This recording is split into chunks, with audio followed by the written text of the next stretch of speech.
recuperar, conquistar el voto castigo, porque nunca presentó una propuesta alternativa. Fíjese que el presidente Chávez llama a Capriles, entiende uno, la verdad es que no está dicho oficialmente quién fue el que llamó a quién, pero entiendo que Chávez fue quien llamó a Capriles. Y entonces la respuesta de estos voceros es decir, bueno, esperemos que esa llamada no sea transmitida por el Canal 8, y bueno, nosotros, con una actitud verdaderamente insólita. Sí, esa arrogancia es una de las debilidades de la oposición. La oposición ha subestimado... ¿No le haría falta unas goticas de humildad? Sí, sí. Humildad para reconocer, humildad para entender y comprender. Una de las debilidades de la oposición es haber despreciado, subestimado, negado, ignorado el proceso de cambios culturales, de cambios sociales y políticos que ha vivido la sociedad venezolana por lo menos desde hace 2 décadas. Siguen reduciendo el fenómeno, sigue reduciendo el chavismo a un problema clientelar, a una relación clientelar, a que el pueblo es ignorante o a que las encuestadoras están vendidas, sin entender que el chavismo es hoy una comunidad emocional, es una identidad de clase y sobre todo una nueva cultura política popular. Si no entienden eso, si siguen subestimando y despreciando este proceso de cambios, que puede ser bueno o puede ser malo, ese no es la calificación, pero hay un proceso de cambios, hay una nueva cultura política popular. Es que ahora incluso pareciera que hay una presión sobre estos factores que han reconocido el resultado del Consejo Nacional Electoral, oficialmente, comenzando por el candidato, pero entonces ahora le han dicho a su gente que hay un proceso de verificación de todos los resultados, de todas las actas que ellos están contando, como que ese conteo pudiera no dar el resultado que ya ha sido oficialmente reconocido, y además como que si ese conteo no es una cosa que se puede hacer rápidamente, si ya dispones de todas las actas, eso automáticamente pues ya a estas horas debían saberlo, como antes del propio boletín ya lo sabían, ¿cierto? Por las caras que todos tenían. Creo que la oposición tiene que hacer una lectura optimista y comunicarla, una lectura optimista de los resultados. La oposición sube 2 puntos, pero sobre todo repensar el país. Yo creo que esa es la clave, dejar de subestimar y despreciar el proceso de cambios culturales.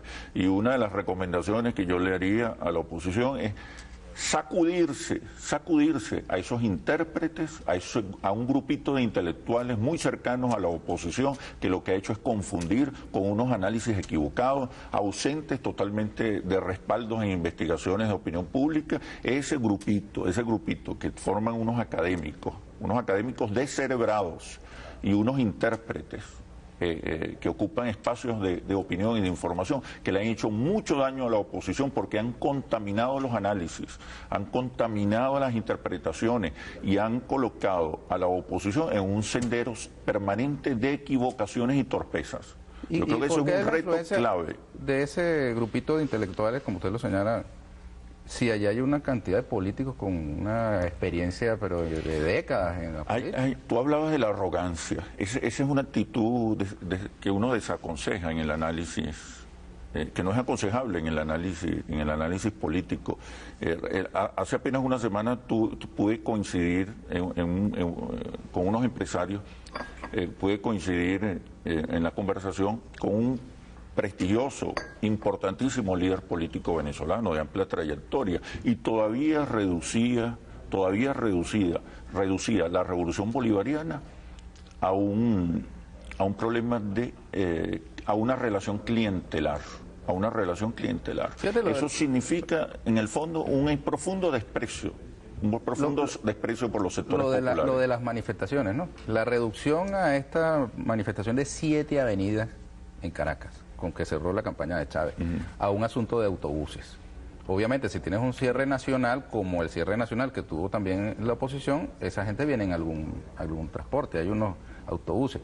Y entonces se convirtió entre los partidarios de Chávez en una especie de elemento gracioso y de burla el señalamiento de que están obligados.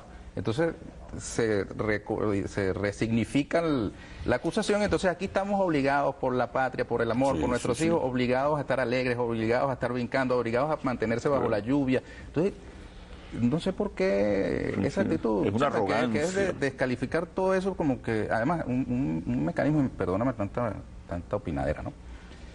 La reducción todo a lo mercantil, ¿no?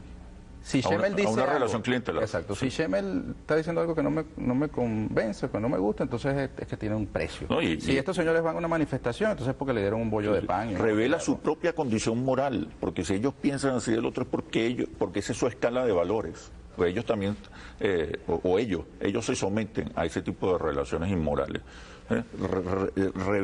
Acusar al otro de alguna manera revela su propia minusvalía moral. De este lado también, intelectual. del lado donde yo estoy, para no involucrar a Schemmel en lo que voy a decir, también hay gente que reduce la actitud del contrario a una cosa mercantil. En algunos casos, no, que lo compraron, lo vendieron. Y hay que entender que en política hay postura de las personas que obedecen al convencimiento acerca de lo bueno o lo malo de alguna opción política. No necesariamente todas las conductas pasan porque le paga la CIA o porque le paga la NET, o porque son empleados del gobierno, o porque son tarifados, que Chávez los compró, porque es un sastre. O sea, la reivindicación de lo más puro de la política es que cada quien tiene derecho a tener una postura determinada, sin necesidad de que la explicación de tal postura tenga que pasar por el dinero, ¿no?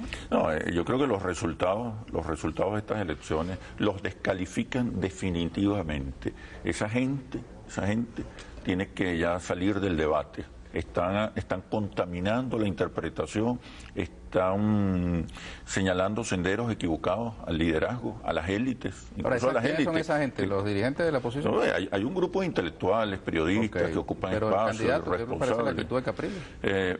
Capriles hizo un esfuerzo extraordinario.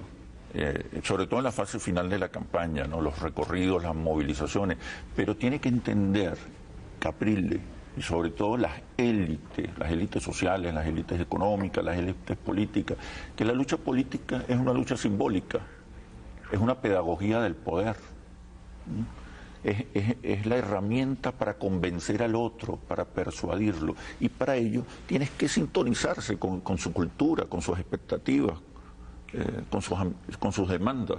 La política es una pedagogía del poder.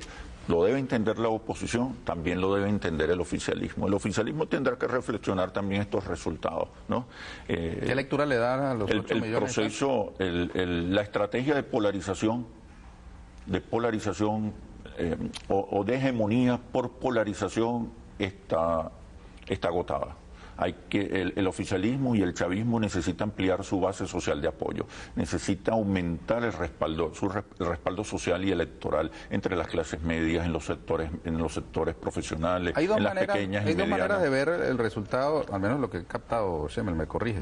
Una, que ve el vaso medio lleno, ¿verdad? En el sentido de que dice, bueno, esta ventaja que se ha registrado es una ventaja que ya quisieran otros líderes políticos en otro tiempo haber tenido. Caldera, que ganó con 30.000 votos. 1.600.000 votos. 1.600.000 votos. Cualquier político quisiera tener esa ventaja sobre su adversario. Pero hay la manera de verlo también, vaso medio vacío. Dice, bueno, no hay 6 millones y pico de oligarcas que hayan acompañado a Capriles. Hay gente de los sectores populares, las clases medias, que acompañaron una opción distinta a la de Chávez, ¿no? Reflexionar sobre los resultados para el oficialismo es fundamental. Es fundamental. Tiene que pasar a una estrategia de hegemonía por consensos y ampliar la base social de apoyo. Pero tiene que hacer más. Schemmel, lo que pasa es que lo del consenso tiene aquí en Venezuela una historia nefasta con el pacto de punto fijo y todo lo que eso significa. Hegemonía por consenso. No estoy hablando de claudicar, de claudicaciones, renuncias, cambios en el modelo, cambios por lo menos radicales en el modelo. Pero sí el chavismo como tal tiene que ser reconocido en otros sectores que han sido beneficiados. La clase media, por ejemplo. Y entender, por ejemplo, que esos 6 millones de venezolanos que votaron por Enrique Capriles no niegan el modelo de inclusión.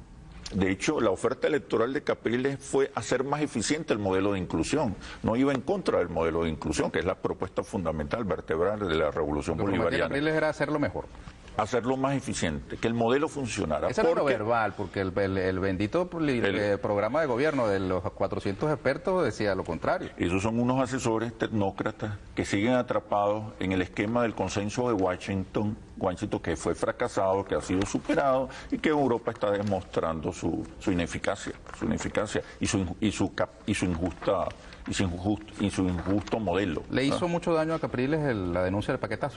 Sí, el paquetazo afectó, porque hasta un momento dado de la campaña, Capriles no significaba para un amplio sector de la población una amenaza al modelo de inclusión.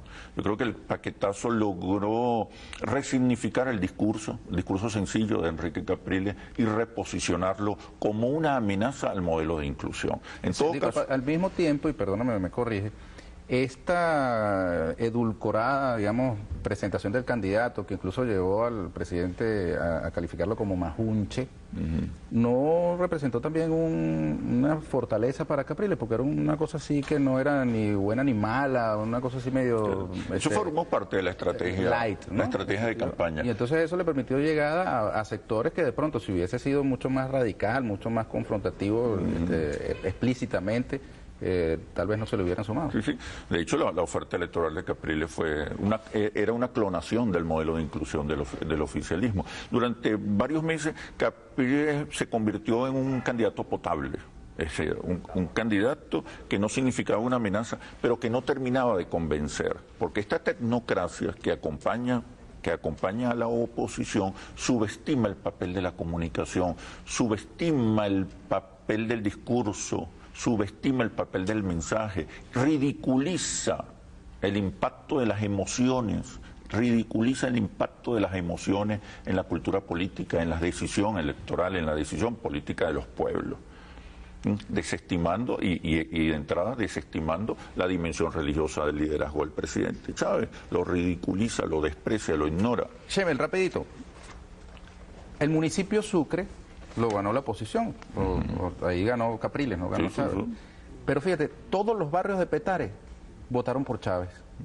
Fueron las urbanizaciones de clase media las que con su peso electoral favorecieron a Capriles. Sí, ¿Cómo no ver ese fenómeno como una especie de confrontación de clase? Hay una disputa social. En Venezuela, desde hace una década, hay una disputa social y simbólica